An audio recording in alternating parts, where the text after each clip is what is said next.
Hey, we're live. Look, let's look at this thing from a pragmatic point of view and see if we're really screwed or if there's something we can do about it. Okay, that's the wrong button. That's the right button.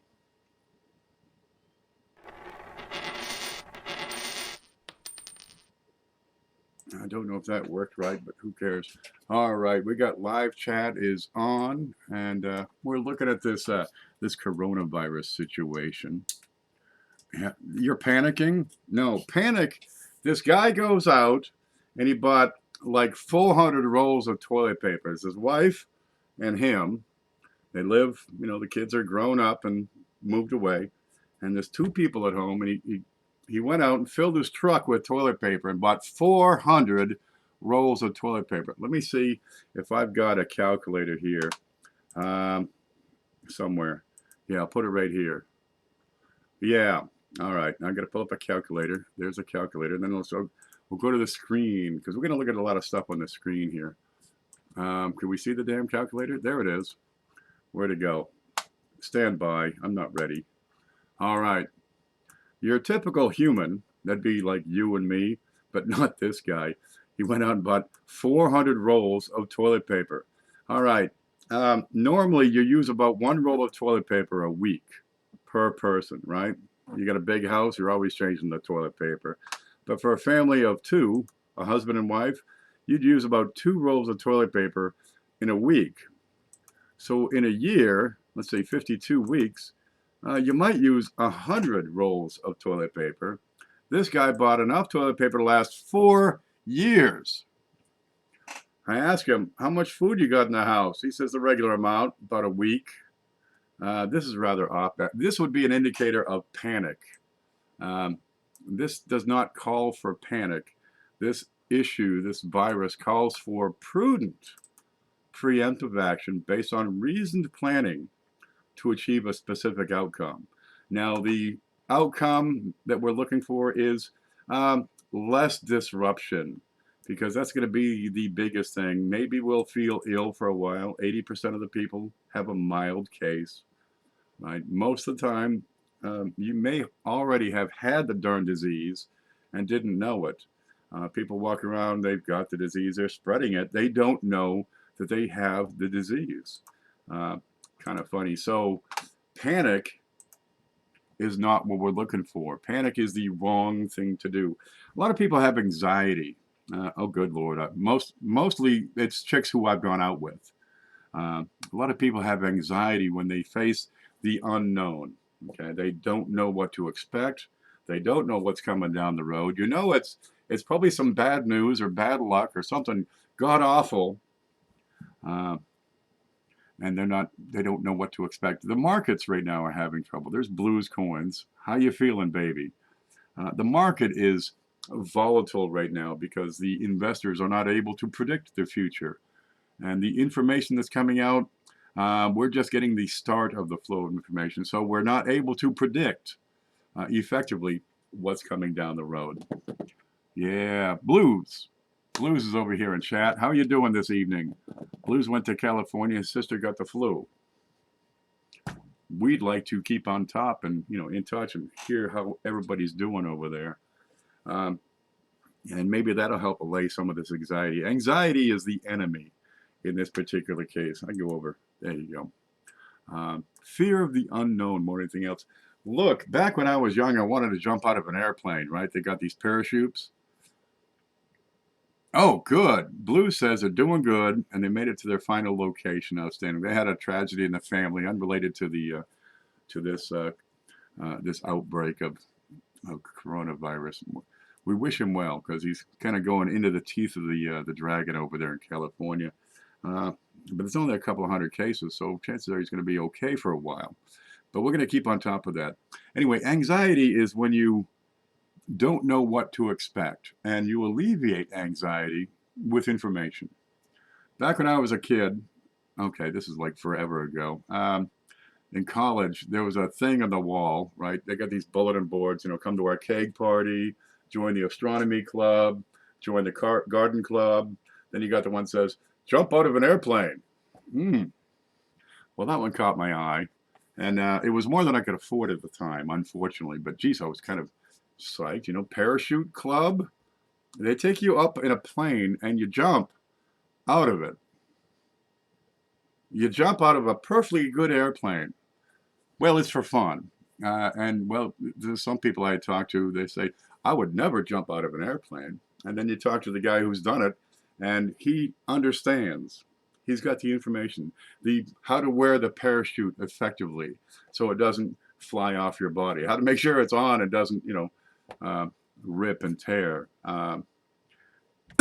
Excuse me. Let me cough into the screen. I'm a smoker. Hmm. But I get to talking to him, my throat gets a little dry. Um, this guy has done it before. He knows the route. He knows the pattern. He knows how to set up that parachute so that when you jump out of the plane, it opens, and instead of screaming all the way down to the ground, you get to have fun and see the scenery and feel the wind through your hair. It's too late for me on that particular aspect, but understanding how you jump out of an airplane right alleviates the fear of jumping out and saying, oh my gosh, what if the parachute doesn't open? It's going to open up almost every time. Really, there are very few cases where the parachute does not open. So let's figure out what's coming down the road with this pandemic. We need an underwater city. Ooh, let me work on that as a side project. Um, And if we understand what's coming down the road, we can better prepare. We can better plan. We can predict somewhat in the future what's coming down the road and how these changes from normalcy are going to affect us. All right. And don't be the guy that goes out and buys 400 rolls of toilet paper for a situation that's going to last maybe a year, right? In 6 months, it'll be mostly over. Seriously. Uh, huh. Meanwhile, the guy's going to go hungry in a month, but he's got enough toilet paper for 4 years. If I got a case of Bud Light, is it the same? Is the Bud Light the same in California as it is in the Midwest? They're closing out the California border. Really, let's put a big fence around California while we have the chance. Let's say we're doing it for the common good and just fence off that whole state because those people are freaks over there. I'm just saying. Yeah, almost. The key word is almost. 20 million people jump out of an airplane, 2 parachutes might have trouble. One will get hang up, and well, you didn't like that guy anyway. But for the other 999,000, yeah, life is fine. Not a problem. They had a good time. They actually had fun with this. Is this outbreak an opportunity to change those things in society that are kind of frigged up? There's an opportunity. Wow. What if we could coax people to become a little more independent, a little more wise, thinking ahead just a little bit instead of, spending that paycheck just as fast as humanly possible, which I see all the time. Setting aside some money for a rainy day. Wow, that would alleviate a lot of issues, wouldn't it? Gee, how am I going to get toilet paper? And you look over here and you have an account with, you know, a few dollars in there. And you say, aha, I can go buy toilet paper. Dude, I live out in the woods. I don't even need toilet paper. Yep. Rudy's where? I'm here in California. All right. Well, it's sunny. It's warm. That should help. And it's getting warmer, so we're hoping there's some seasonal nature to this. All right, let me get back over here. Okay, the first thing is don't panic, right? If you're panicking, you're not doing what you're needing to in order to face this issue properly and reasonably. And where's my button? Here you go. If you're panicking, you're not taking prudent action. You're not taking preemptive action. You might get toilet paper, but there's a whole lot more to it. And I've added to this outline some. And let's see. Where are we? Right down here. How do we do better planning? What can we do right now that's going to help us out over the next few months? Okay, because for the most part, in 6 months, if you don't have it by then, you might have gotten through the worst of it. Okay, the first thing we need is information. And it's going to be sound information. It can't be, Facebook. Look, if you're looking for Facebook as your best source of information on, a pandemic disease, you're probably doing it wrong. There are some sites, and I'm going to give you some links here, and I'll add them in under the description of the video after it's done. Okay, but you need to understand the nature of the problem. What are the expected issues? If you can predict what's coming down the line, you can take better plans. You can take informed action. So we're not reacting. We're proacting. We're acting before the issue comes down. So we're also not sitting idle. Right? This is not a time to be complacent and watch and see what happens. There are some things we can do to give us a tremendous advantage. And I think that's what it's all about, is we want a leg up on this thing. Okay, do not take action based on feelings. Yeah, the guy's over on Facebook. He's reading everybody talking about toilet paper. He goes out and buys a 4-year supply. Yeah, buddy, you're doing it wrong. I'm just saying. Okay, we want to look at this thing and take a holistic approach. Now, holistic isn't magic or unicorns or sorcery. It's an entire approach, an all-encompassing approach to improving that situation. That's what we're looking for. In other words, balance, right? Sure, it's handy to have some toilet paper. You don't need a 4-year supply. A couple of months would be handy, right? But we want to understand this problem to remove anxiety. That's what I've been talking about these past few days. I've been doing these little updates every time the number of people sick doubles. So let's get over here and look at the actual data. Here it is. Let's see if we can see any of this. Let's move this over just a little bit. There we go. Yep, okay. And here it is. This is what I was talking about. Let's gather some sound information. And I draw my information from two primary sources, right? One is Johns Hopkins University, which is here. And this is, I would say Johns Hopkins offers pretty good data.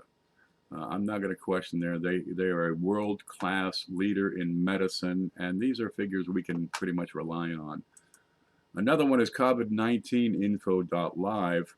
And I don't know who runs this, but it is right on par with what Johns Hopkins is putting out for information. So, yeah, it's been handy when I have been able to log on to Johns Hopkins.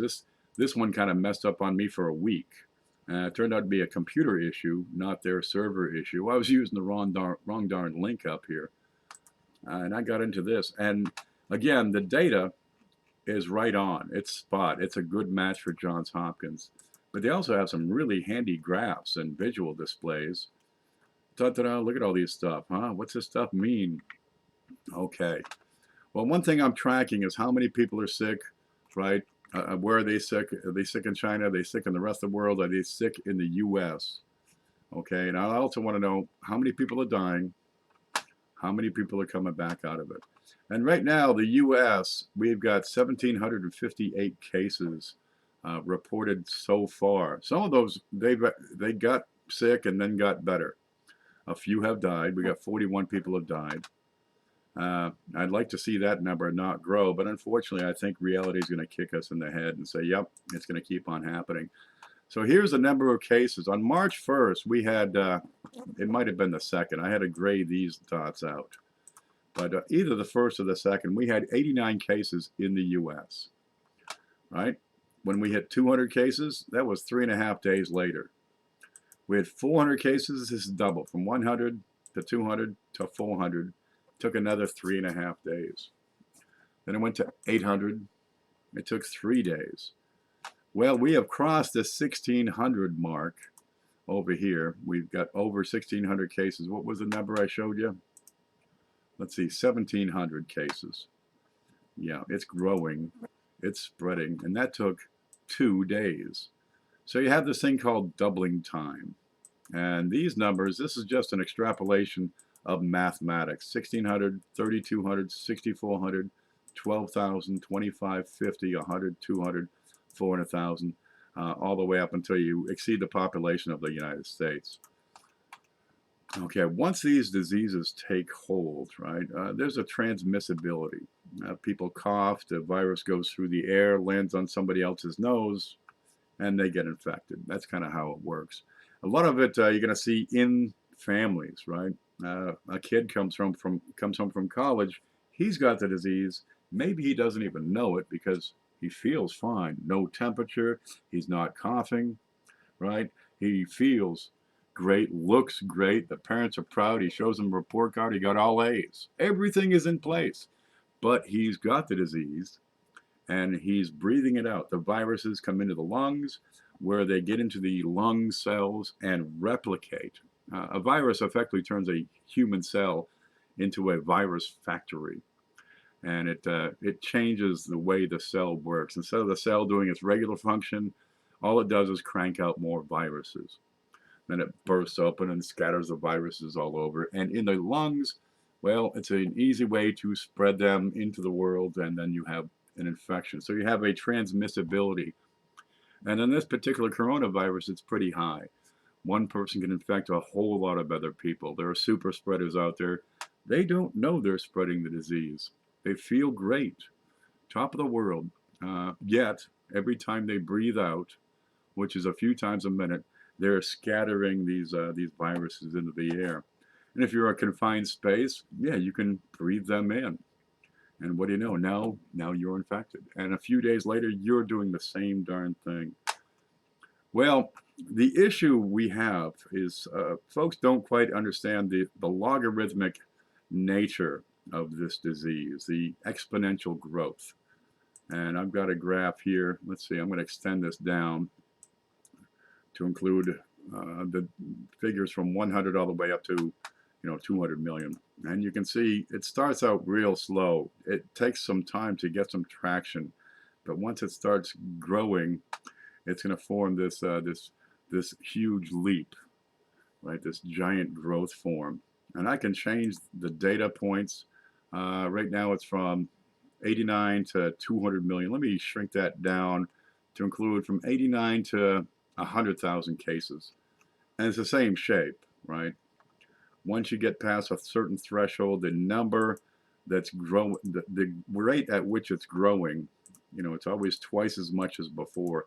What matters is the time between these doublings, right? That's going to shorten the time from going from next to nothing to everybody's sick. And the shape of the curve is the same. People have a hard time understanding exponential growth. They're used to something like a linear growth, right? So I've got some numbers over here on the left. Now, let me see if we can see this. Let me see. We can see, yeah, we can see the whole darn thing. Linear growth, people are more familiar with, and those folks that may not have a college degree would have a better understanding. Let's say you start with 25 cases of a disease, right? And after a few days, it goes to 50 cases. After a few days, another 25, and then another 25, another 25. This is linear growth. And if you put that into a mathematical model, it would be y, which is the number of cases here, equals whatever constant times x, right, plus b. And that's just a shift. And this is linear growth. Now look at the scale over here on the left. It's 0, 50, 100, 150, 200, 250, 300, 350, 400. It's a flat line. Well, it's sloped, but it's a straight line. Each iteration produces the same number of new cases. From 25, let's say that's 1. At 50, that's 2. It takes twice as long to get to the next level. That's 4. That gets you to 100. So to 200, that's 1, 2, oh, that's 3. Yeah. Yep, there's 4 times the initial rate.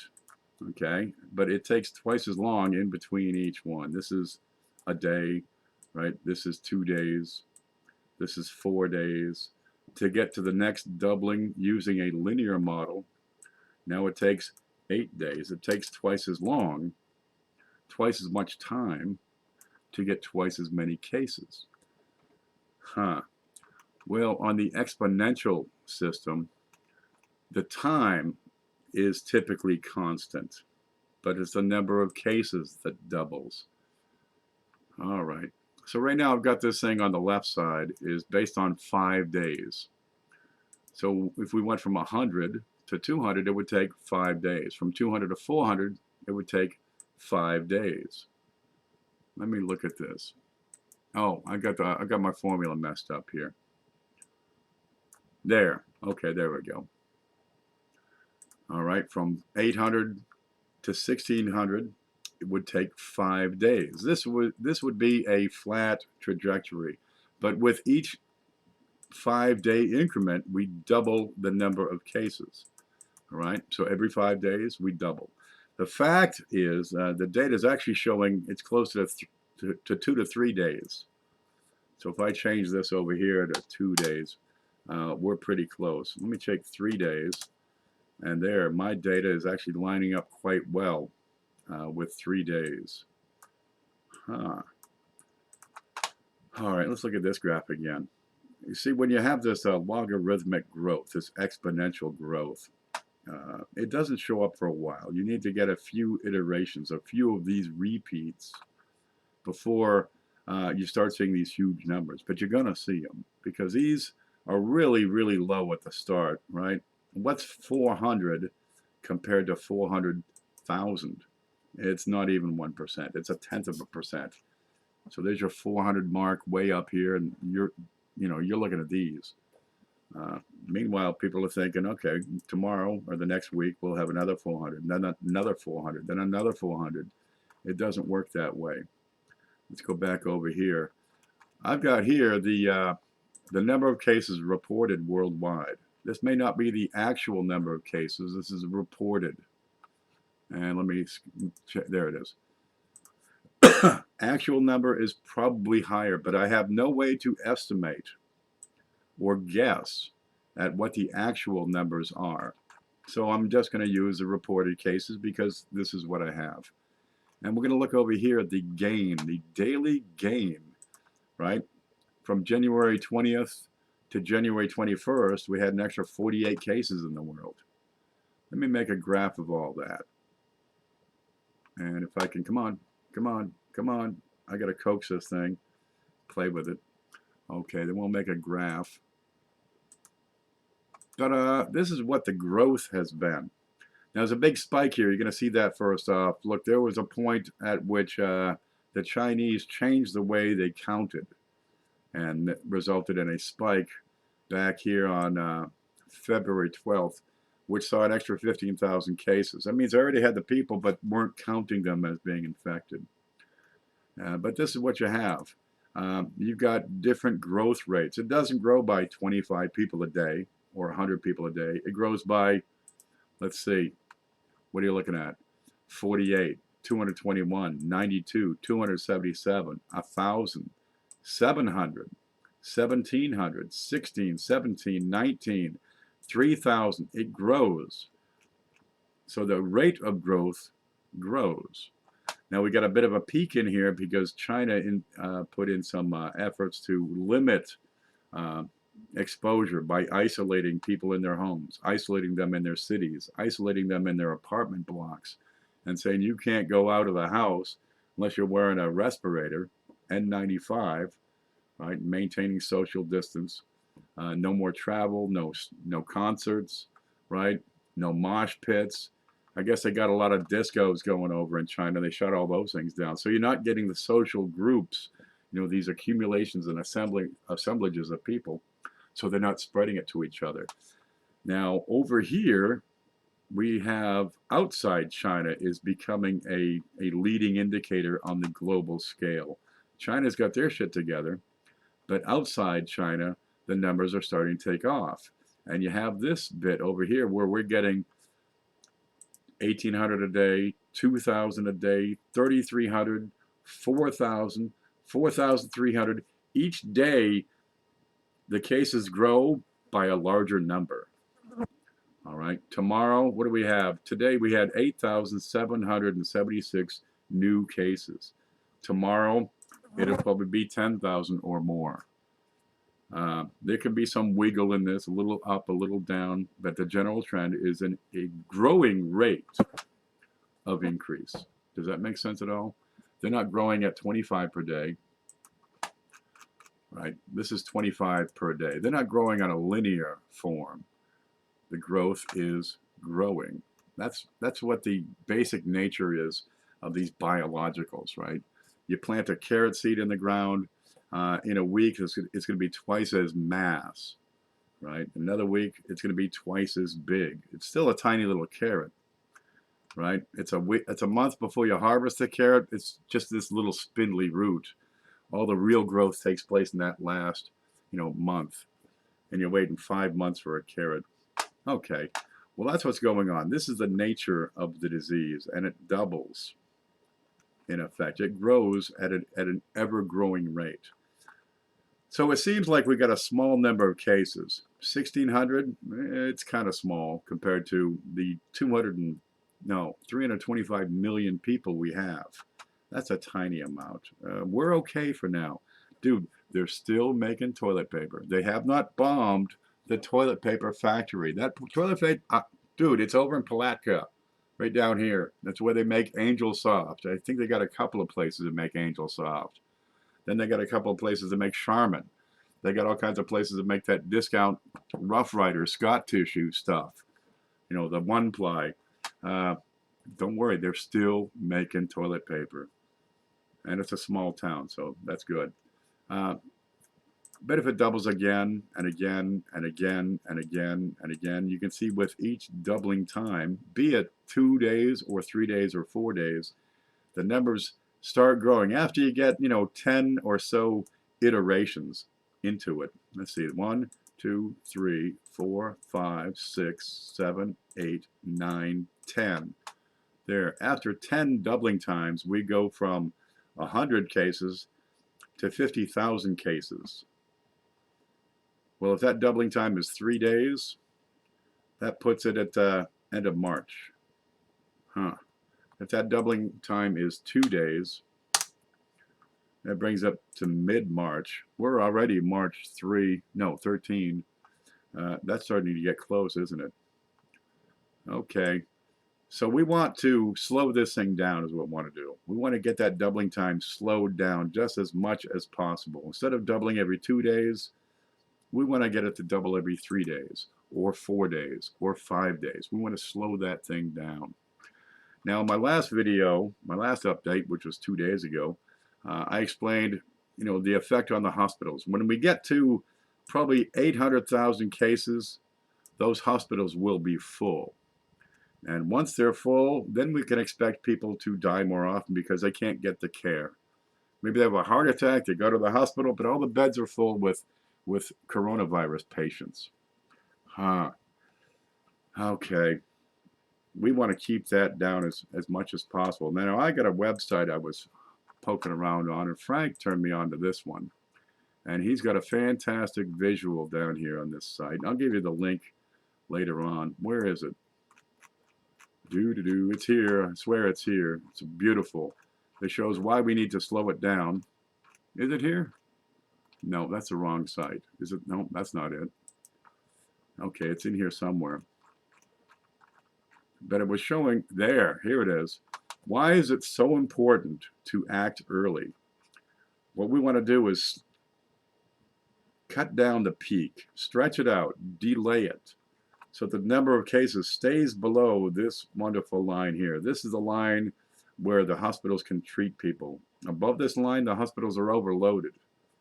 Below that line, they're busy, but they can handle it. So if we can slow this thing down enough, and the best way to slow it down is stay the fuck home. Really, this is a website. It's staythefuckhome.com. Okay, I'm going to give you the link to the first one. There's copy. And it's a great article over here. It's rather extensive. It does get technical. Again, it's got the graphs. This is by Tomas Pueyo. So I'm over here in the chat. There's the first one. There's the first link. And then this one is wonderful. I think this is just a fantastic little site. It's not technical. It's simple.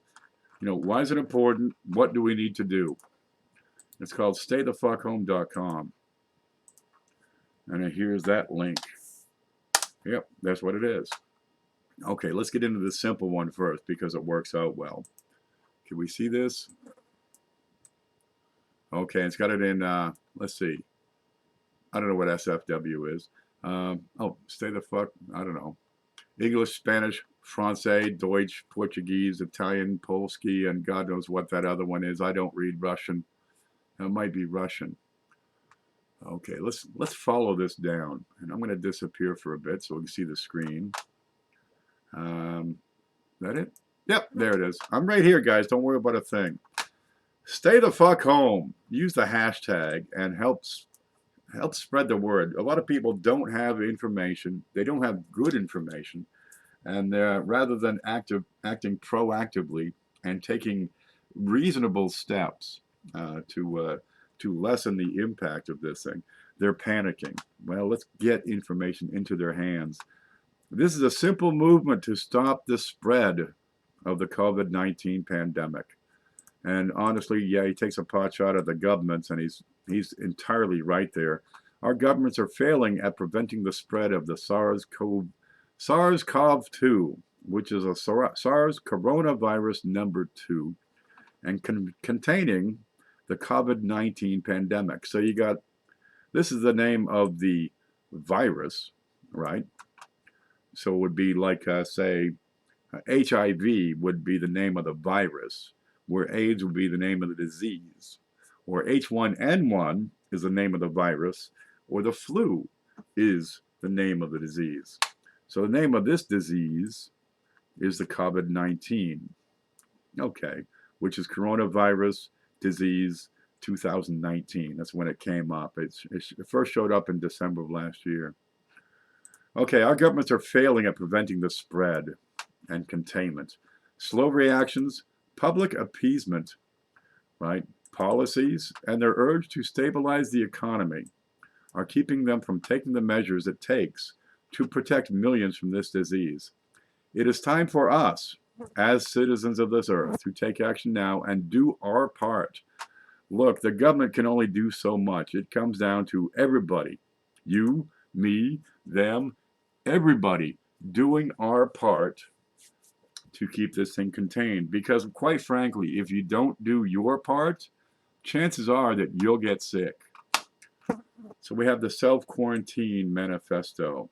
All right, you could read this whole thing, but let's look at it.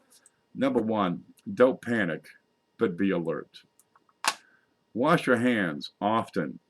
Yeah, I don't know, 10 times a day, 20. When I worked in restaurants, I'd wash my hands every 5 minutes. Man, I hate having stuff on my hands. I don't wear rings. I hate gloves. Trim my nails a whole bit. See, the hands are your most useful tool, so you're always touching things. And it's when you go to touch, say, a handrail, and then you scratch your nose, right? Or scratch your face or rub your eye. That's when you transfer the virus from the handrail into your mucous membranes where it can get into your body. Okay?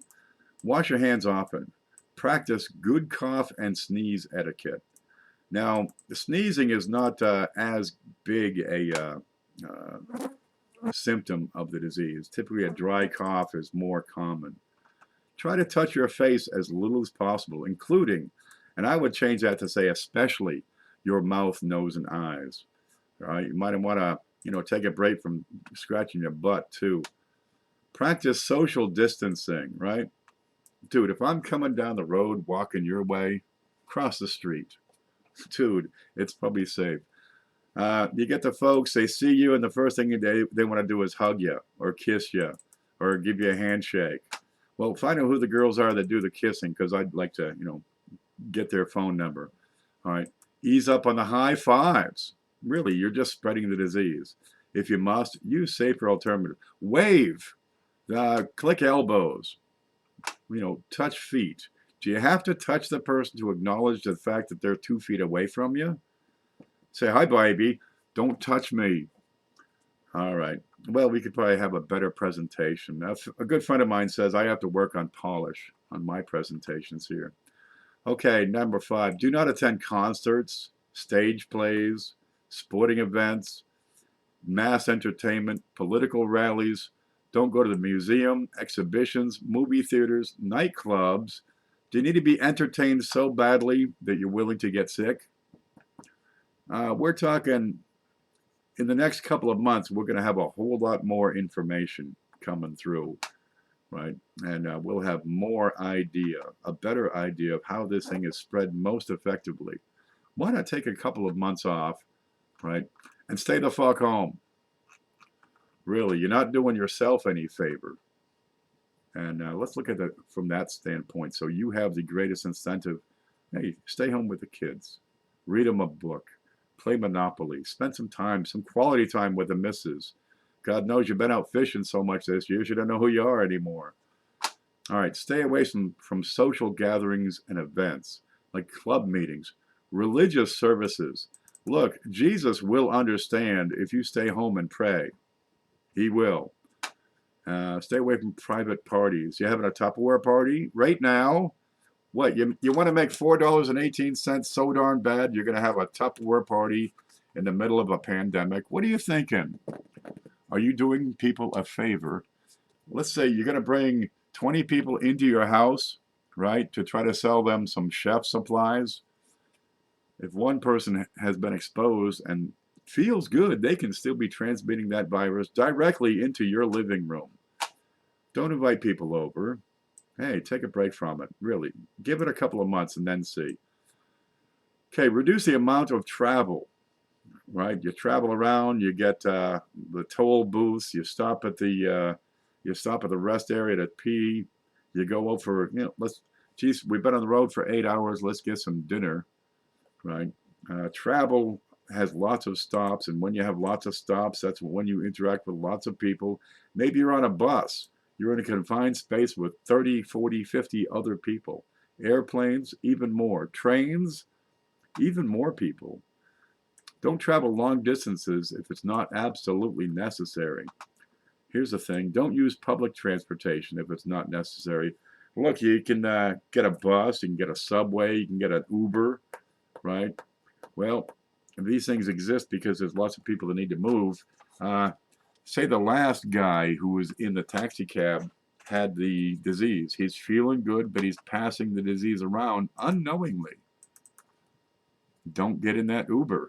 I hate to say it, but if you drive Uber, you're at even greater risk because you have, how many people a day coming in and out of your car and you're 2 feet from them breathing the same air? Have you got a filter unit in your car, in your cab, in a train, in a plane? Okay, here's a neat one. If you can work from home, do it. Urge your employer to allow remote work. Now, some cases, this is about impossible, right? You wait tables, you're a bartender, you're a pole dancer, right? Really, remote work is really not going to work for you. Construction, there's no such thing as remote work there. But if you do anything on computers, let's say life insurance agent or computer programmer, that's entirely possible to work at home. And the best part, you don't have to get dressed. Oh, at least from from the waist up. I mean, I never wear anything but a shirt. It works for me. Less laundry. It works out great. Fewer errands and stuff. Okay, get back to it. Replace as many social interactions as possible with remote alternatives. Geez, you mean like a phone call? People have all these cell phones. They all get together in a group. You got 20 people all together, and they're all texting somebody who's not there. You could do that and not be in a group. Okay, phone calls, video chat. Geez, we got this chat going on right now, live. Look at this. We got, how many people are watching right now? 36 people watching. And we're having a good discussion. Okay, let's see. I got to find my way again. There's the screen. Okay. And really, here's the big one, is number 12. Do not leave your home if it's not absolutely necessary. Really? Look, stay the fuck home. Okay. Don't quit your job over this. Honestly, most employers in the U.S. have a small company. Small companies are the backbone of this. Even the large companies tend to have outlets across the nation that don't have too many people working there. So don't quit your job over this. There will be more information coming down the road over the next couple of weeks, which can help you better decide what's going on. Uh, some companies are putting in, what is it? You stay home and you get paid, for not coming in. That's kind of handy. Why is all this, self-quarantining, why is this all so darn important? And this is such a simple site, and it brings the most important factors to bear. Number one, this disease, this COVID-19, is more contagious than the flu. You have an R naught somewhere between 1.4 and 6.4. That means for every person who has the disease, they're going to spread it to an average of between 1 and 6.5 other people. Okay, now the flu has an R naught of a little over 1. What we have to do, let me get you the, I got a picture I can draw. I tried doing this the other day, but I couldn't do it. Where's the home? There. I got paper. Let me explain R naught. This is the rate of transmission. So R, and they got different ways to measure that, but your base rate is going to be R0. Okay, that's all it is. One person has the disease. Typically, on the flu, they're going to spread it to 1 and sometimes a little more, 1.2 other people, right? This one has an R naught of as much as 6. Could be more. Where one person is infected, focus please, and they're going to give that disease to 6 other people or several other people, right? This guy, he passed it on to another person, maybe 2. Okay, these, they pass it on to 6 more.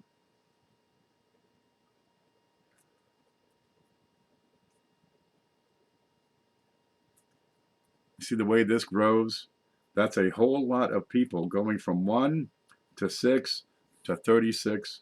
This is the exponential nature of growth because it's so darn transmissible, right? We'll call this one 4 people.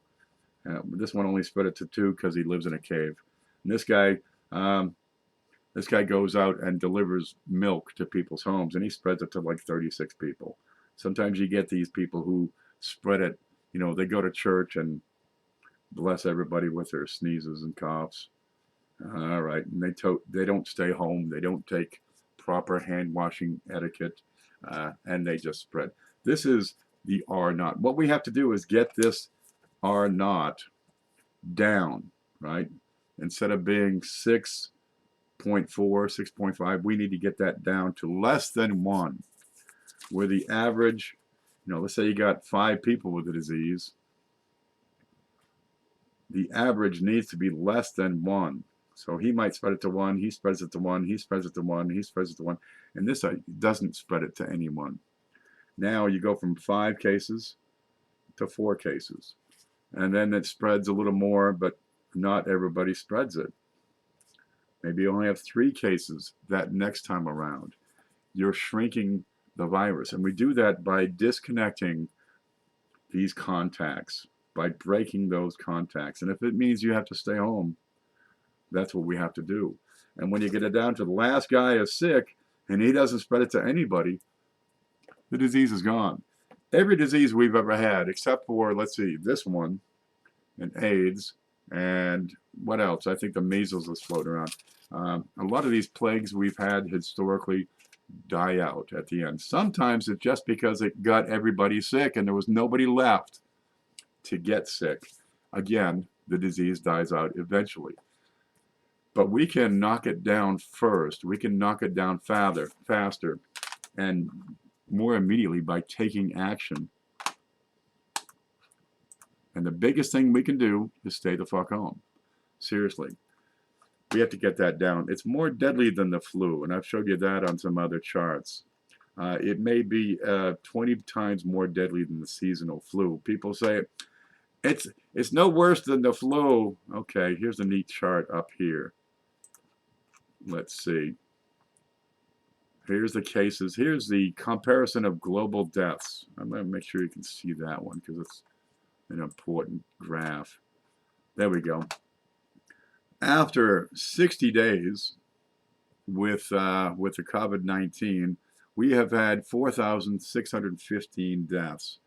Right now, the flu's been around far longer. H1N1 has been circulating for over 100 days. But after 60 days, the swine flu that's going around killed 180. And that's this little green line down here.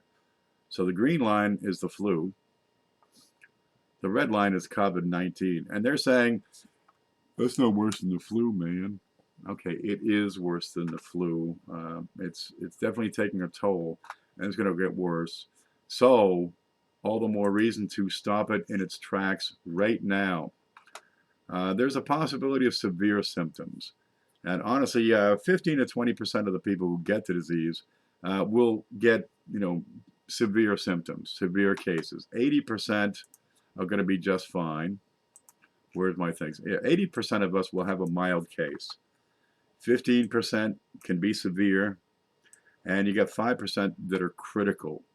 And that's it's in this group where most of the deaths will occur. And honestly, it looks like older people are going to have some troubles too.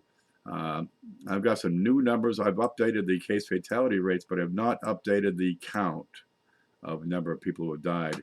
And it's getting younger. Of course, you have more data, you start to see, but the young people, 0 to 10, less than 1% case fatality. You're talking a very few. That's wonderful. Below 20 years old, a very low amount. But it starts to climb. 30s, 40s, 50s, 60s. The total of this is 100%. You're looking at half the people that get this disease are 50 and older. Okay? You don't have as many people in their 80s, so only 3% of the people affected by death are in their 80s. But yeah, 50s, 60s, 70s, 80s, that's half the people. Well, the other half are below 50. But it really starts picking up 39, 40, maybe 40 and upward you have to watch out for. Gosh, it can affect anybody. And hopefully it'll be, I'll take the place of a 6-year-old kid. I don't have a problem with that. But we're looking at pneumonia symptoms are the issue. It causes shortness of breath, and if your lungs are filling with fluid, you're not exchanging oxygen and CO2. You turn blue, and oxygen saturation levels drop. We do not yet have treatment. We do not yet have a vaccine. And we have, the entire population has not seen this disease before, so we don't have immunity. The flu isn't getting around because a lot of people have already had the flu. And once they've had the flu, they have certain antibodies in their body that keeps them from getting it again. We don't have antibodies. And the final is the exponential growth issue that I've hammered home several times.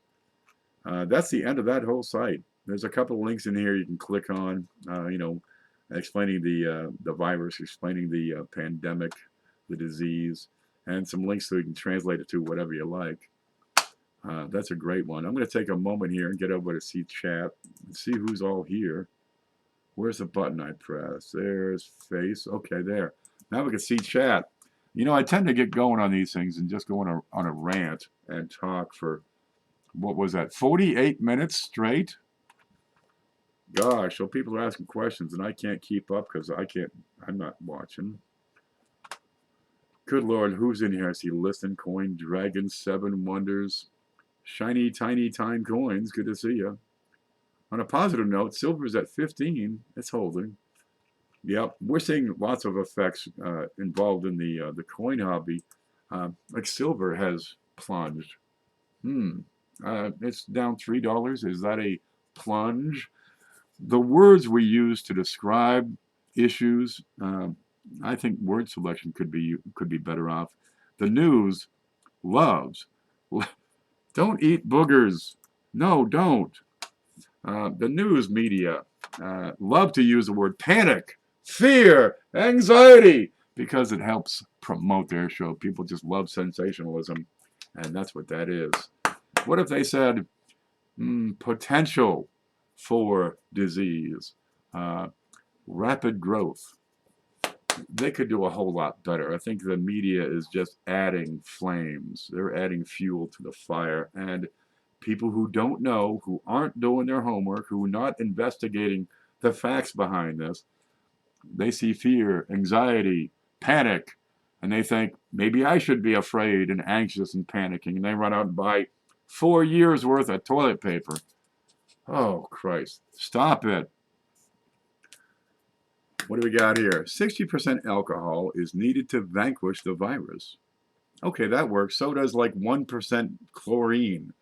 Uh, really, bleach is an effective disinfectant, one that you might want to look into. What's alcohol for a small bottle? $4. A jug of Clorox is like $1.50.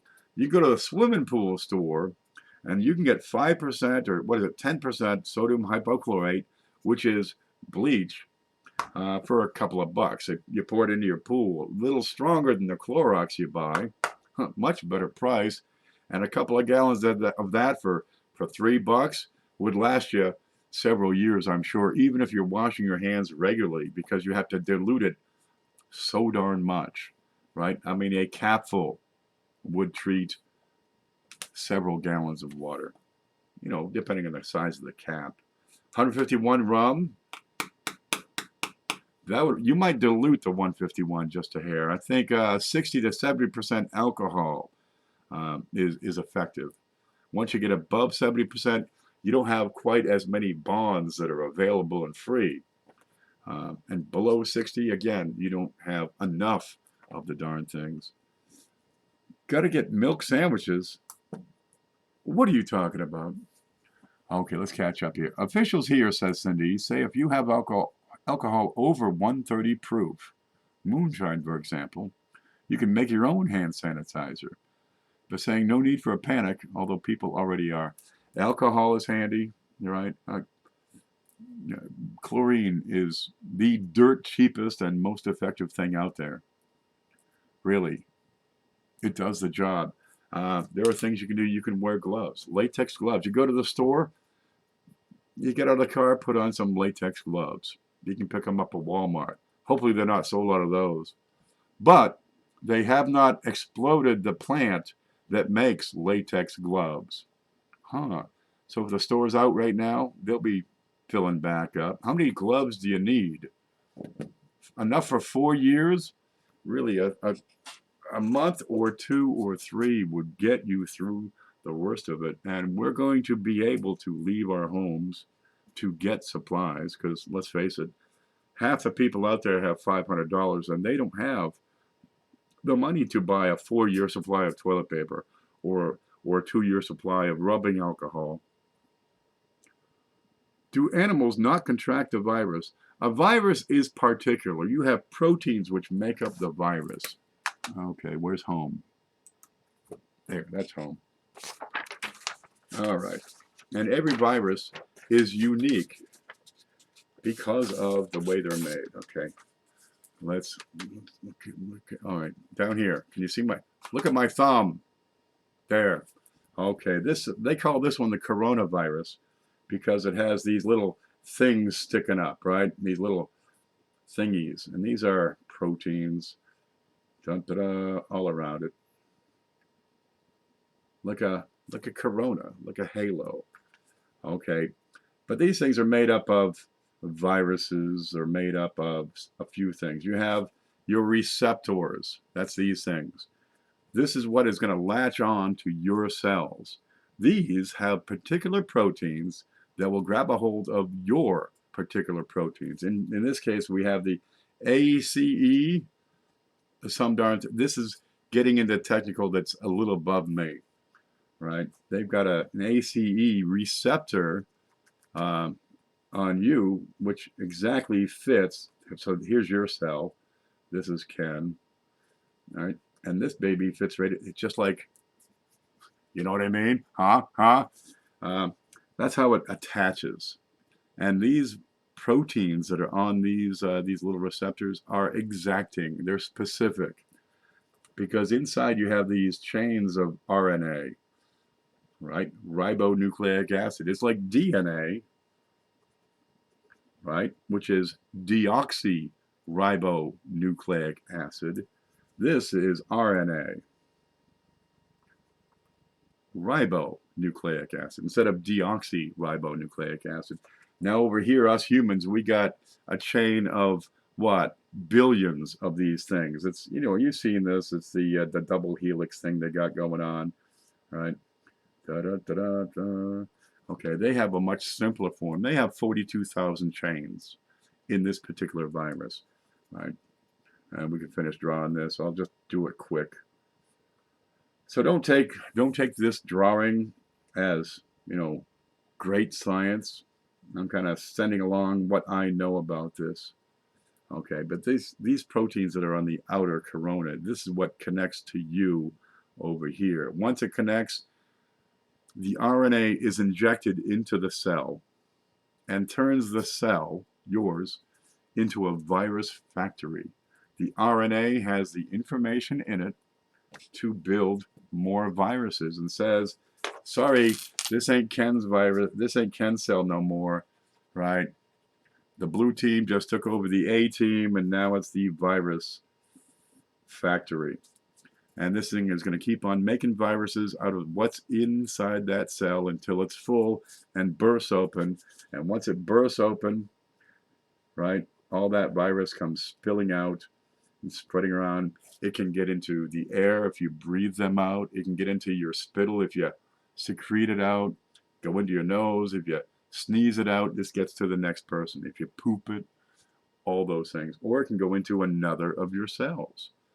So instead of a Ken cell, nope, the blue team wins again. Now it's a virus factory. And they're simple. They're really simple. This is like a lipid layer.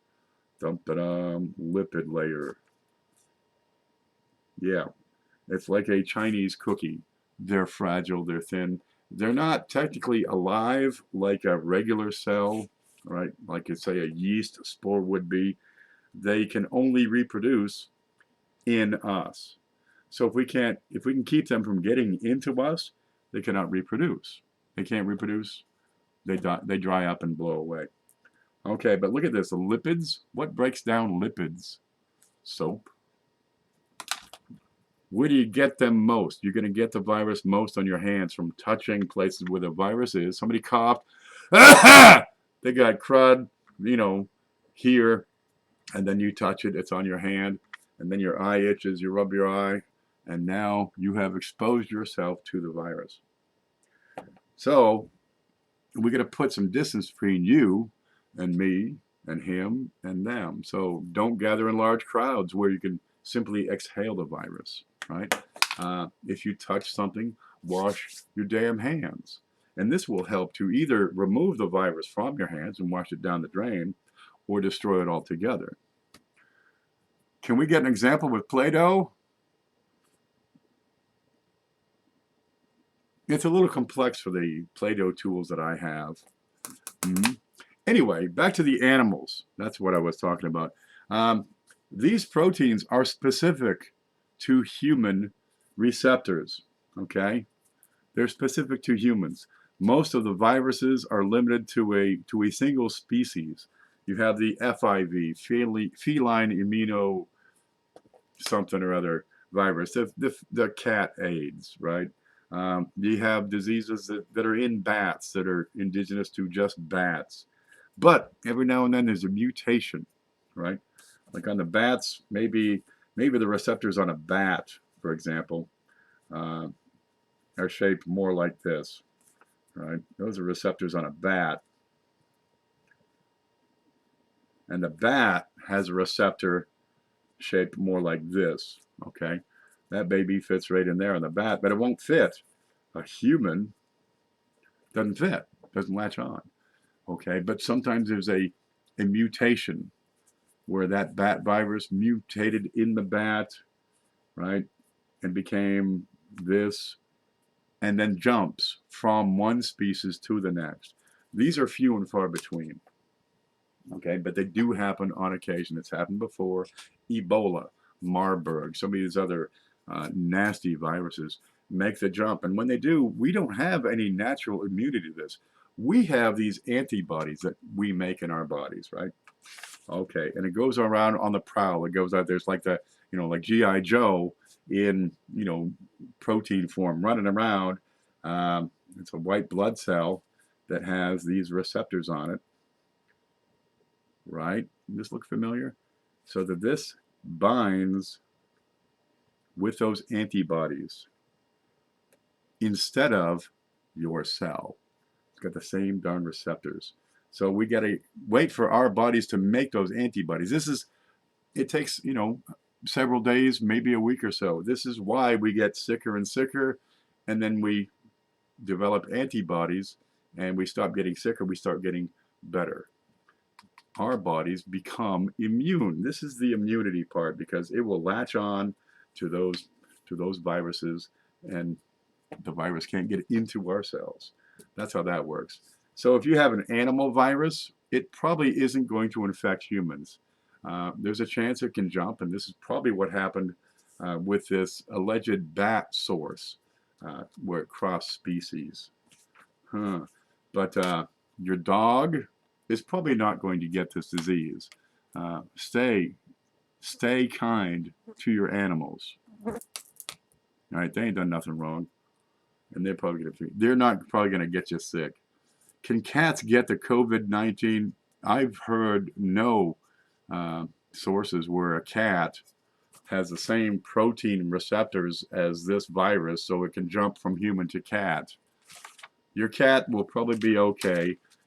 Continue to be kind to your animals. They don't call Ken the professor for nothing. Dude, I live alone. I got nothing going on. I stay home. And so what do? I read white papers a lot of times. You study, you learn. There's so much out there to learn. Good Lord. I could spend all day, every day, reading and studying and just going from one thing to the next to the next. And it's my thing. This is what I do. Okay, where are we? Seriously, that wasn't a joke. I have a cat. I'm serious. Your cats are probably going to be fine. You're probably not going to get sick from your cats. Please do not put down your cats or mistreat them or lock them up in a cage. Continue to be kind to those animals. Yeah, it's not going to bother them unless you get really sick and you can't feed them. In which case, it might be prudent to have a backup plan in place in case you become ill, because probably 30 to 70% of us will become ill.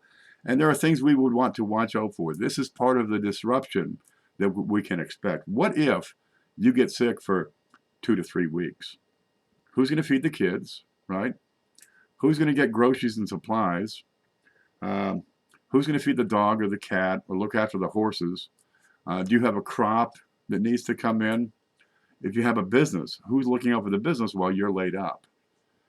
These are things to consider.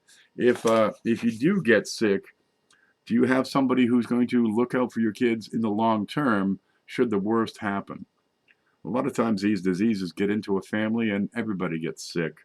Well, if it's the older people that have a preponderance to die because of this, I would kind of want to make sure that my best friend is going to look after my kids. Now, if you do get sick, contact people, let them know what's going on, so we can, track each other. We have to look out for each other, because when the hospitals are full, ain't nobody there going to be paying attention to us. If you got, hundreds of thousands of cases in your state, the police and the authorities, they have more in their hands than they know what to do with. We'll have to look out for ourselves. We'll have to look out for each other. So solution is become a cat. Wow. I never thought of it that way. What was that one with Jeff Goldblum? He did the fly thing. How do you become a cat? Did you see Catwoman? Wow. Man, Michelle Pfeiffer is freaking smoking hot. That's all I can tell you there. Okay, but crossing species is not typical, right? That's the way that works. And isn't my art great? I've been working on my art there. Yep.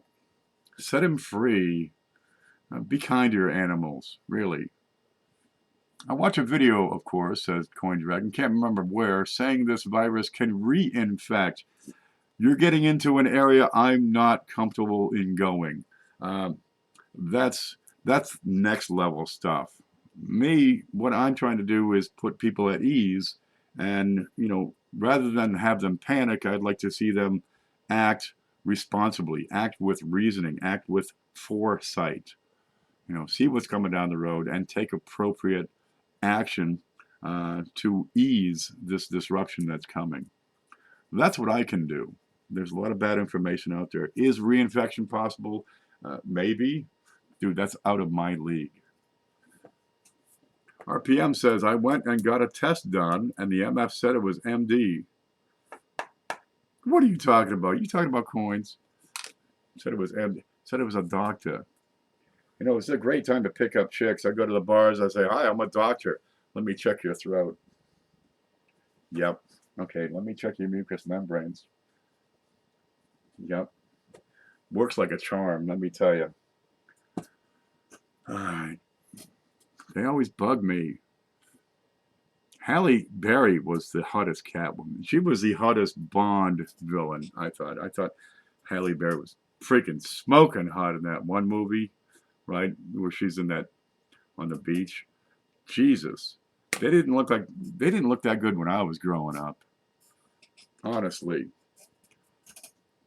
Listen says, Ken, you were a teacher or something? No, I just read a lot.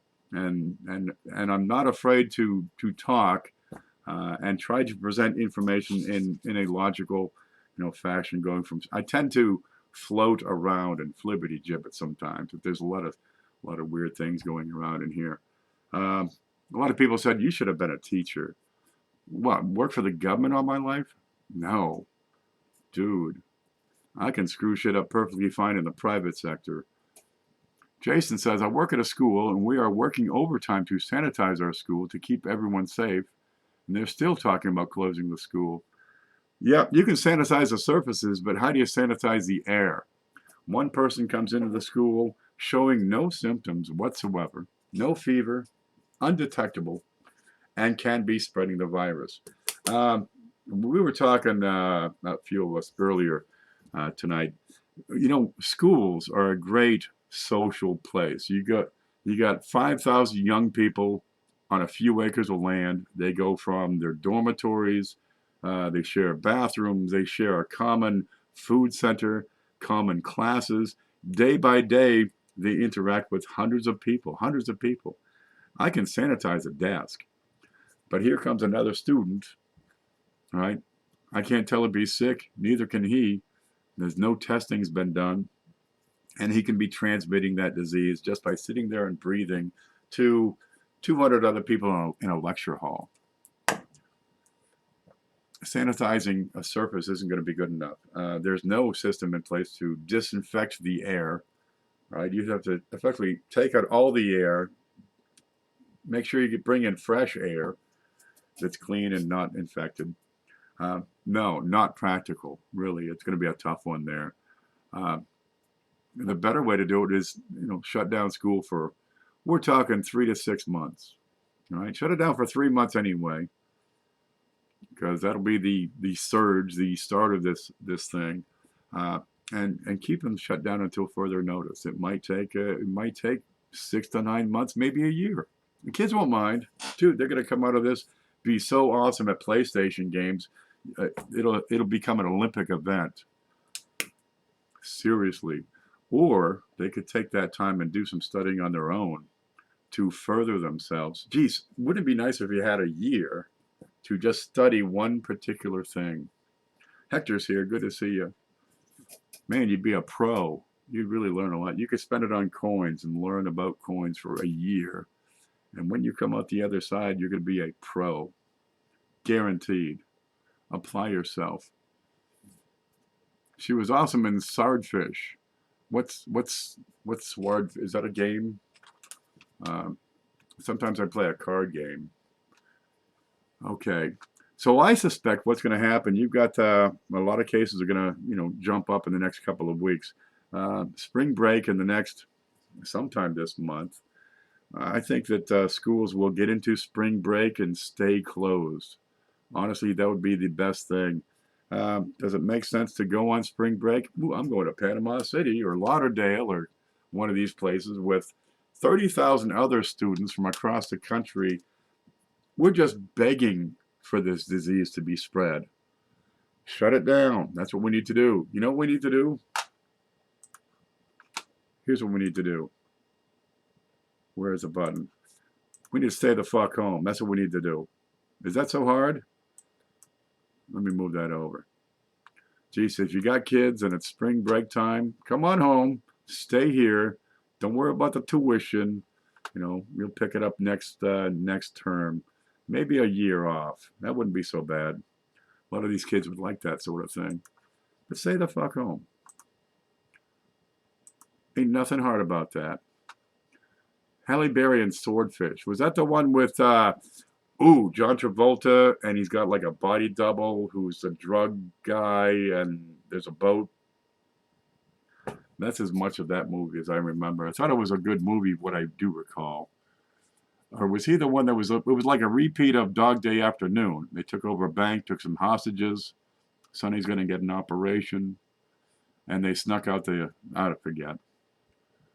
Online classes. Good Lord. How about that one? Are people learning from coin class? I have these coin class videos I do.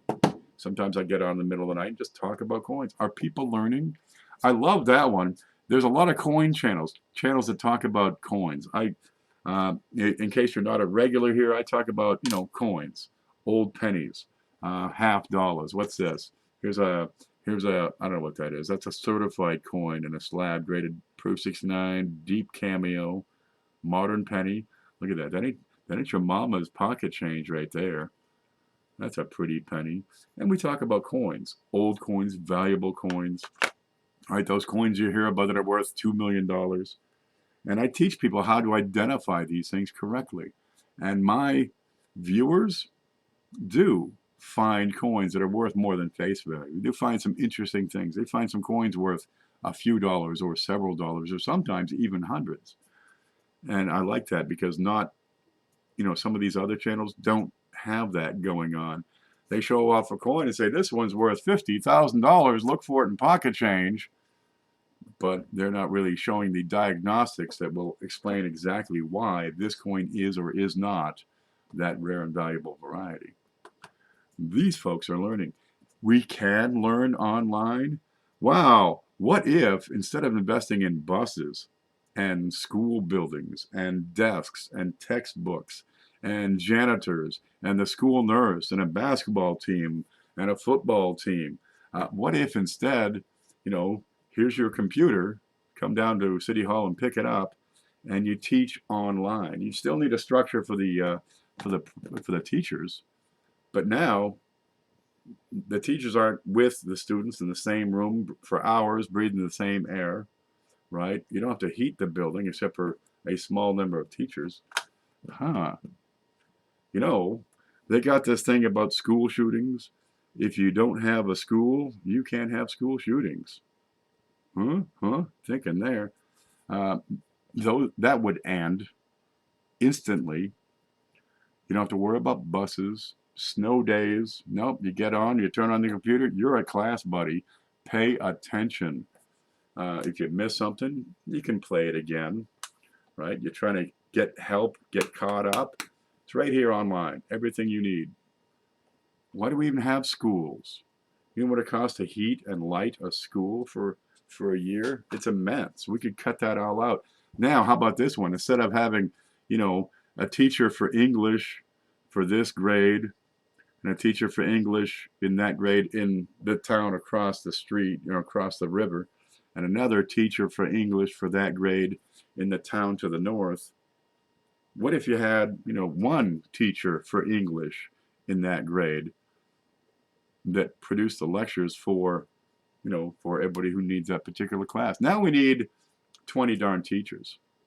We don't need 37,000 teachers in every darn state. You need one for every subject for every grade. 10 subjects, 12 grades, 120 teachers. That'll do it. You take a standardized test. Okay, how about you get to choose what kind of test? This one's multiple choice. This one's standardized. That one's essay.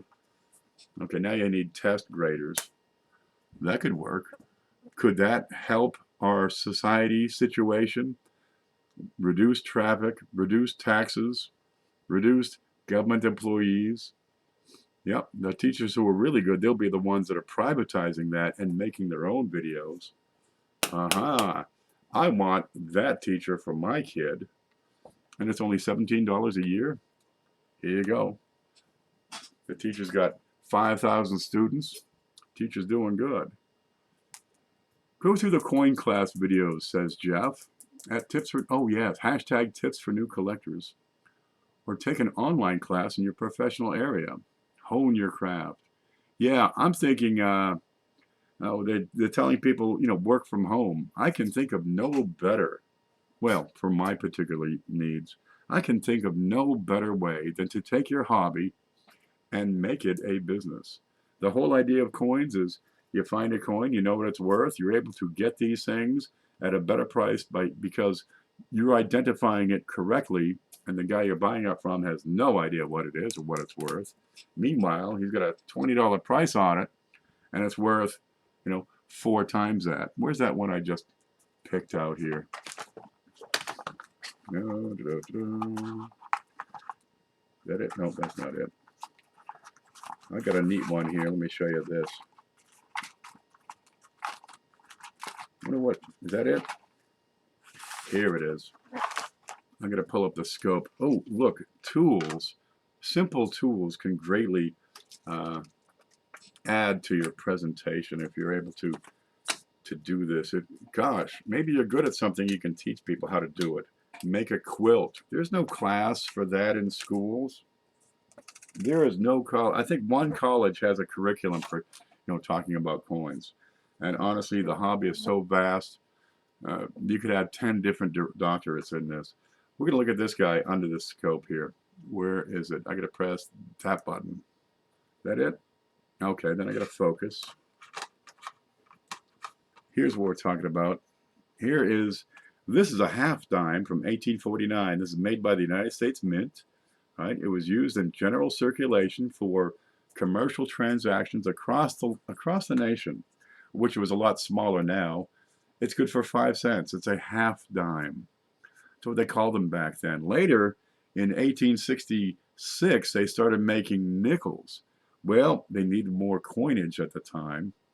Okay, this one, I'm looking at it, and I see some indicators as to what the real and accurate description is of this. And I see these marks, these die cracks, and they're in a particular location on these, which is consistent and identical to a particular variety, where this one was created with a die that was where the date was repunched. It's actually 1849/6. They had punched in one date, changed it. Now, I suspect it's an 1849 over inverted 9. But here we can see inside the 9, by zooming in, we can see the remnants of the previous date. Let's see, can I get that inside here? And this is exactly what we're looking for. We get a little knuckle sticking out the bottom over here. On a less worn die, we would see a little more detail over there. But the indicator that proves it without question is over here in the back, these die cracks. That is exactly what we should see on the 1849 over wide 6, which is FS 302 in the Cherry Picker's Guide. Kind of a neat thing. And if you can find one of those, and the guy doesn't know what he has, you can not only make a handsome profit, some of these can be a substantial profit, okay? There it is. That's a decent little piece right there. And that has a surviving population of about 175.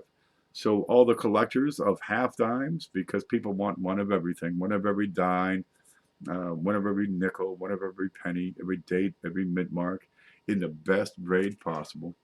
That's what this hobby offers. Wow, and here's an opportunity to take a year out of your life, which you're going to get it off anyway, and invest that year into study. Maybe an hour a day or 2 hours a day, or if you have the time, several hours per day. Read books, websites, videos. There's so much information you can't read it all. You can't cover it all. But we have the opportunity to talk back and forth and communicate and learn about all these varieties about coins. Gosh, I think the hobby stands to come out of this thing on top. Seriously. Join the crowd, Jeff. Just cover your mouth when you cough. Yeah. Listen says, in 3 months, I've sold $1,600 in coins on eBay, all pulled from circulation or sniped and resold after properly identifying them. $1,600 in 3 months is pretty good money. I think my truck payment was $200 a month. You're getting over $500 a month. That, you know, my mortgage when I was paying for the house was $500 a month. So if you're making $1,600 a month, no, in 3 months, this hobby offers you the potential for a house. If you're paying rent, you could have your own home. That's what this hobby offers. That's what getting involved and learning offers. And we have the opportunity to study and get these people trained up. That's disgusting. Oh, let's catch up. Oh, Hector's here. 7 Wonders apparently knows Hector. Yep, 1,600 is good money. Yeah. Geez, you have a regular full-time job. What a fantastic way to get some additional revenue for the family. What would that $1,600 do for buying, toilet paper? You could buy enough toilet paper to last you the rest of your natural life, like the one guy did. What are you going to do with all that toilet paper? Seriously, if you're overreacting, if you're panicking, if you're acting irrationally, you're probably hurting the situation rather than helping it. There we go. That's in focus. Focus. Yeah, I can turn up the light. We can see it better. Ain't she pretty? That's an old 170-year-old halftime. Yeah, these are silver. Check this out. I'm going to put it beside a penny. So there's that halftime. Here's a penny. Regular old Lincoln penny. You see the size difference. This is one of the smallest coins we've ever produced. We had a 3-cent in silver that's only slightly smaller than this guy. This is 1.1 grams or some darn thing. Yeah, I think the smallest coin we've ever put out is 0.75 grams. Kind of a neat thing. Yeah, we'll put it back under here so you can see it. There it is. There she is. And that's Liberty sitting, thinking, I wish I had some toilet paper. Oh, there it is. She got her own. You just sicked in your mouth? You can buy a lot of spam. But overreacting, acting on feelings, acting on being nervous is not the answer. Are you going to take your kids to the hospital because he sneezed? Oh my God, my son has coronavirus. That is panic. Panic is not the way forward. Panic prevents you from taking prudent action. Seriously, think, assimilate the information, and then act accordingly based on what you expect will give you the greatest advantage as we get into this messed up situation for the next few months. Yeah. I'm not panicking. I'm not panicking! No, my mama is the markdown coupon queen. She said if I need anything, I got you covered. Did your mother sound like one of those girls from the Bronx? I got coupons. I got you covered. Sounds like an Italian Guido guy. Yeah, you always meet those at Walmart. They got them all the time with the checkouts. Cash or debit? What? Cash or debit? You a guy? Oh gosh. You look down and you see her boobs are down here. So you think, oh, that's a chick. Oh gosh. My mom says, use what God gave you. He gave you a head. You will make more money with your head than you ever will with your hands, right? Working labor, hands, muscle. You're a little bit better than a trained mule, right? If you use your head, That's where the money comes in. You're going to make a whole lot more using your head. And by God, here's a year off to use your head. Why not use it? And when I buy a letter L, she said, I basically walked out with it for free. Yeah, people do that. They get into the coupons and they can, they take $20 off a $9 purchase. Here's your tomato sauce, and here's $11. The hell? What am I doing wrong? Gosh, I go out in the yard and get tomatoes and bring them in and boil them up and make my own damn sauce. It works out pretty good. So I need a discount on canning jars is what I need. It's so entertaining as much as it is educational. It's helping a horrible hospital undesirable or approved of, start to ease up my feelings of anxiety, fear, and loathing. Let's take away the fear and replace it with informed expectations, because we're not looking at, acting out of fear. If you act out of fear or emotion, you're going to end up with a 10-year supply of toilet paper and no food in the house. How much toilet paper is it prudent to have? A month's supply? I think that it's always prudent to have a month's supply of everything in the house, right? You break your leg, you're not getting out for a while. Can you ever bet? More people will break their leg this year than will die of the coronavirus. Well, I don't know what the figures are, but maybe more people break their leg in the next couple of years. Those are, expected. We can expect winter storms to snow you in. We can expect, tornadoes to take out electricity for a few days. We can expect these things, and still nobody prepares for them. We get storms down here in Florida every single year. Every single year, they run out the day before the storm's going to hit the stores, take all the batteries, take all the bottled water. What else do they take? Do they take toilet paper? No, that's pretty much batteries and bottled water and flashlights every single time. Then I'm thinking, what happened to the freaking flashlights and batteries and bottled water you bought at the last hurricane 6 weeks ago? I guess they destroy them after. So, okay, hurricane's gone, destroy the flashlight. We don't need it anymore. And I guess they leave the darn thing on and the batteries are dead. Or they give it to the kids to play with. Get the kid his own damn flashlight, and when the batteries are dead, you say, sorry, your batteries are dead. We'll get you some for Christmas. Or you can take them out of your Game Boy.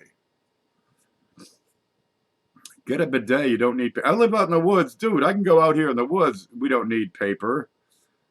Toilet paper's been around for less than 100 years. Now, maybe 100 years. Not much more than 100 years. And now now we have a society that is critically dependent on this to the point they need to have a 20-year supply in the house. What have we become? Are we consumers to the point that we are incapable of getting by without our hair products, our makeup, our Brute? I'm gonna have my Brute by Fabergé. Okay, I could use my coffee. I would hate to get by without my coffee and bacon and smokes. Seriously, that's the top of my list. Toilet paper, it's way down, like fifth, maybe sixth. Definitely fifth. Okay. Good toilet paper replacements: Kleenex, coffee filters, camping toilet paper. No, you go to McDonald's, right? And you say, I'd like a Big Mac, please. And a vanilla milkshake. Now the milkshakes throw them off. It takes them an extra minute to make those milkshakes. And you say, I'll be right back. I have to use the bathroom. Okay, you go in the bathroom and you get to work. You just, you got a backpack there and you just start unrolling that McDonald's toilet paper. Hey, it's single ply, it's Rough Rider, but it's like they got 47 pounds of it. And you just, get to tearing up that toilet paper, rip it off that roll, tuck it into your backpack, and you say, thank you, and you got lunch plus 47 pounds of toilet paper. Then you go to Burger King. Yeah. Hobby Lobby has a 40% off one item coupon that never expires. Yeah, they do. And sometimes they got some neat stuff there. Find something made out of crepe paper. Huh. Really, what are you doing? Toilet paper. Your life is so frigged up you can't get by for, a month or two without toilet paper. And you just realize, oh my gosh, I use toilet paper. It turns out regularly. Maybe I should get some goddamn toilet paper. Have you got food in the house to last more than a week? A lot of people don't. They get 200 rolls of toilet paper and 4 packs of ramen. That's not going to work either. I've been saying, lots of different ways to prepare for tough times. There's lots of tough times we can expect to endure. We can expect in our lives to have periods where we're sick, where we have a broken leg, a tore up back, uh, a really bad cold or the flu, or the power goes out for a while, or they're doing road work in front of your place of business and you can't get in there, or you can, but nobody else can, so you're not making any money from commissions. We can expect these things. It is prudent to prepare wisely for these situations where we're kind of screwed. Really. And what do we do? What do we do when we know there's a winter storm coming? Oh, here comes another darn winter storm. We do what we did last time. So each time you encounter a crisis, you're already prepared because you've gone through it, right? What did you do last time there was a hurricane and you figured the power would be out for a couple of months? Maybe a couple of weeks. We've had storms in Maine, yeah, where there's no power for a couple of months. You got food in the house, right? Probably that includes toilet paper in the house.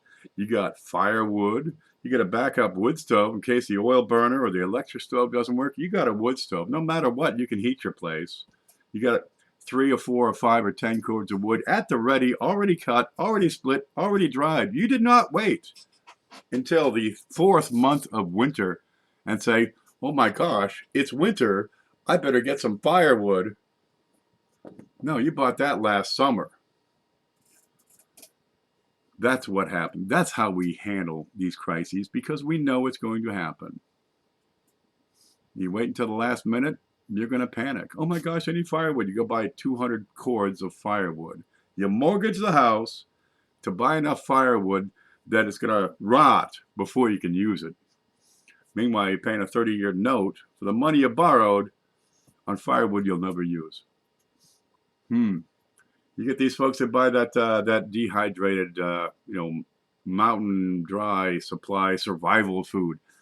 If you're going to store food for, a tough winter, what are you going to store? You're going to store spaghetti, meatballs, get some chicken, get some bacon, get some sausage, get some hamburger, right? Get some steaks, put them in the freezer. Regular food, the kind of food you eat regularly, because in those times when the power's out for 6 months, you don't want to have to figure out how to prepare this, survival food stuff. You don't want to figure that out. Right? That's a wrong time. And then you find out, geez, it's not very good. No, you want to have that already ahead. Get the food that you're used to eating, right? You like baklava every couple of months. Get the things into the house to make the baklava, right? You need some phyllo dough. You need some honey, right? Some raisins would be good. We've gone through tough times before, and we'll do it again. Next time we have a hardship, will you face the exact same problems? There's no toilet paper, there's no food, there's no coffee, I got no smokes, I'm out of bacon, and I'm broke. I have to ask, did you properly prepare? Were you thinking that far ahead? That you just threw it all away and said, to hell with that.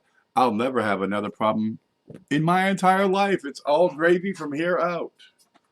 Well, every generation has that great battle, be it World War II or the Civil War or the plague.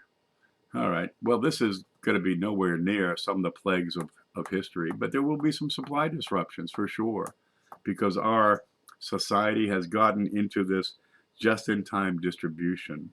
It's made, it's shipped to a distribution center, who then break it up into individual stores, And it goes from when it's made to where it's purchased in 2 weeks, just in time. And the computer says, "Oh, we just sold a roll of Charmin. Beep, order some more."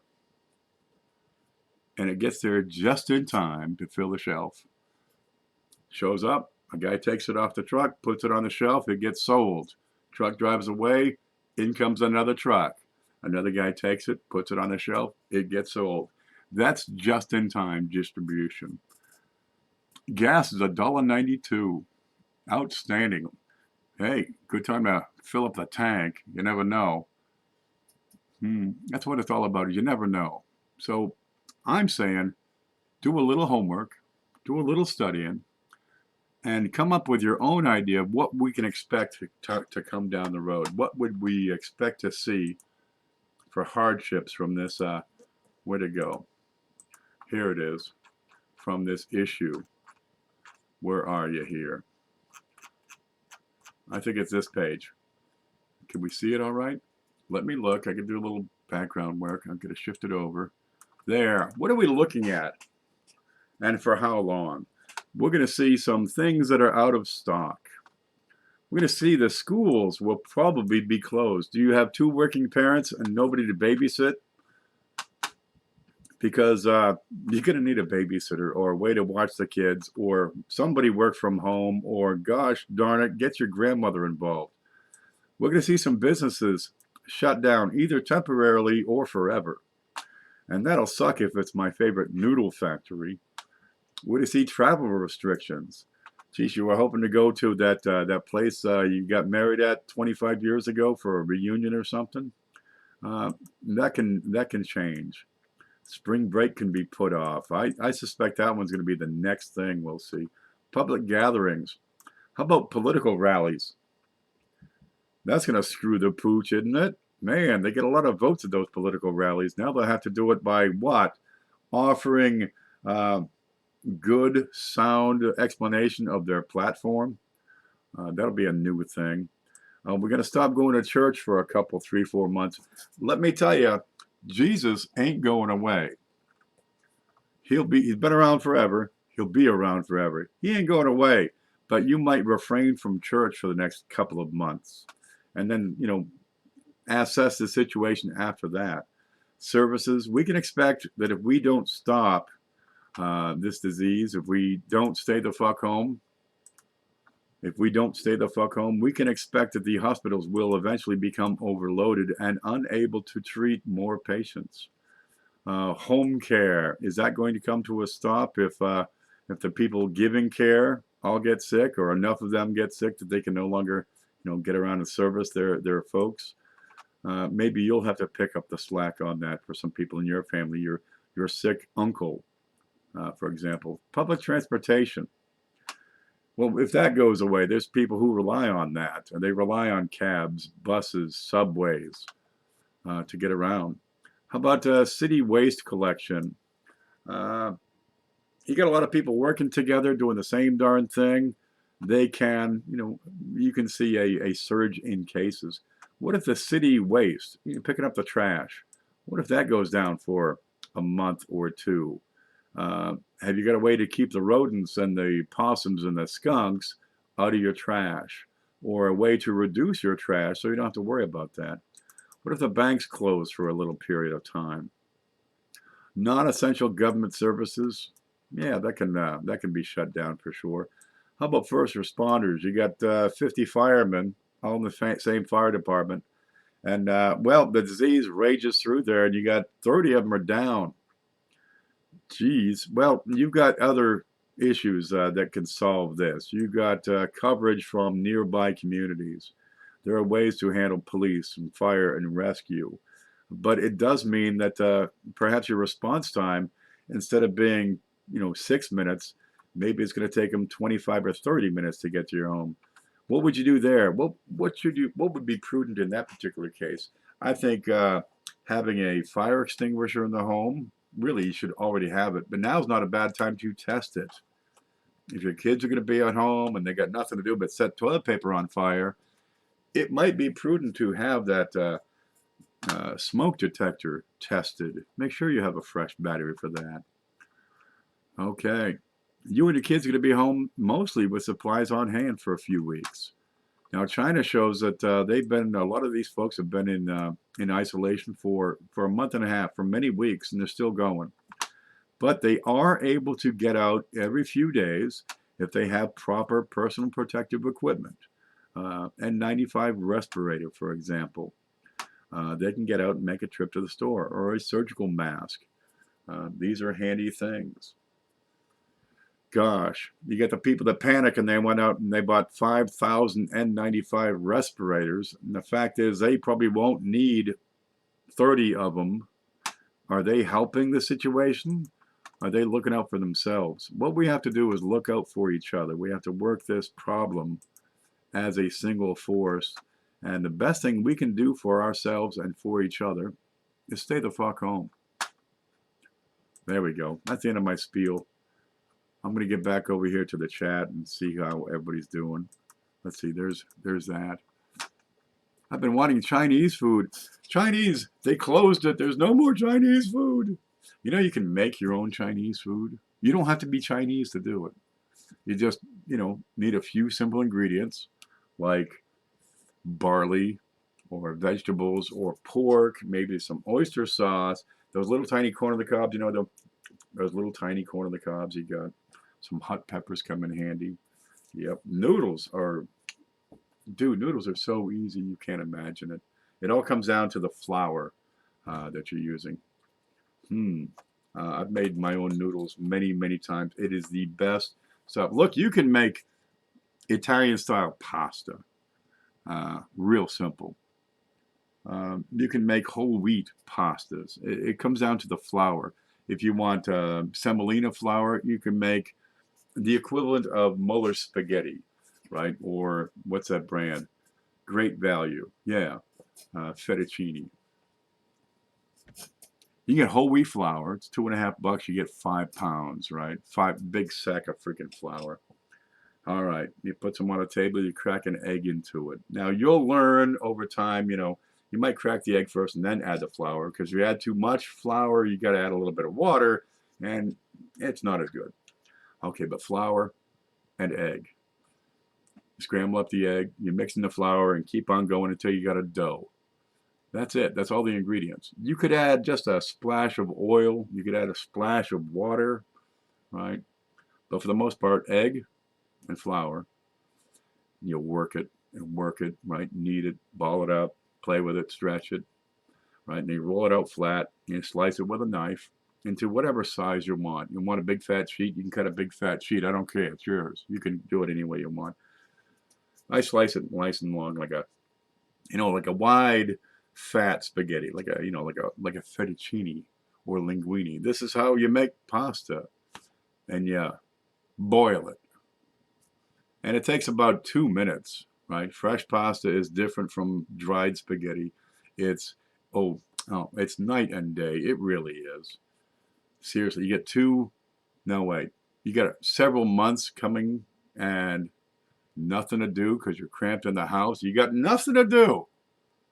Why not pick up some goddamn flour and some goddamn eggs and learn to make some goddamn pasta? And you'll be saying, God damn, it's much better than that stuff they got at the supermarket. We have gotten away from food prep. Homemade food is so much more flavorful and texturous. It's wonderful. Get into it. Yep, you make a dough. That's all. It's a dough. Flour, egg, you got a dough. You can do it with white flour and an egg and make a dough. Roll it, cut it, boil it. It's going to be better than that stuff they got at the supermarket. Battistoni. I don't know what that is, but I'm sure it's a weird shape on effectively a pasta made out of flour and egg. Yep, I'd rather look at coins. No problem. I intend to teach more about coins because, shit, people have the time. Let's do it. Cindy can cook. Eat Louisiana rice and Cajun cooking. I made some, I wouldn't call it chili, but I made some kidney beans and rice, I don't know, a week and a half ago.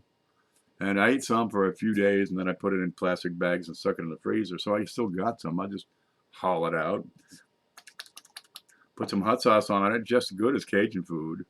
Man, you want to get us some good food? You learn the Cajun style.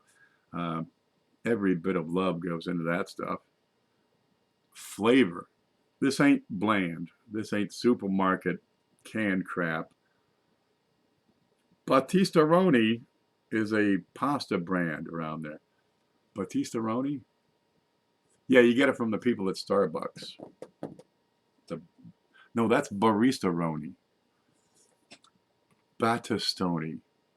There's all kinds of shapes. Look, folks, I see that just popped up. I get on and do these updates, and they're kind of handy, and hopefully it sets people at ease. But I'm going to take a moment and aggrandize myself. I make my living primarily online, right, with these videos, with coin class videos, with some other things that I do. But I'm relying more and more on YouTube for my personal income. It pays the light bill. It buys these coins. It buys equipment. It does all these things. And boy, I could use 1,000 rolls of toilet paper. No, I got about 36 rolls of toilet paper. So I'm probably good for several months. But there are always other needs that I have.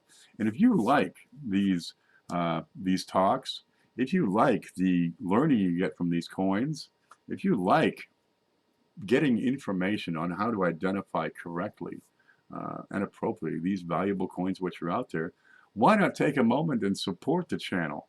It's what helps me keep doing my thing. And gosh, I sure could use it, I tell you. Everything's better with hot sauce. No, everything's better with bacon.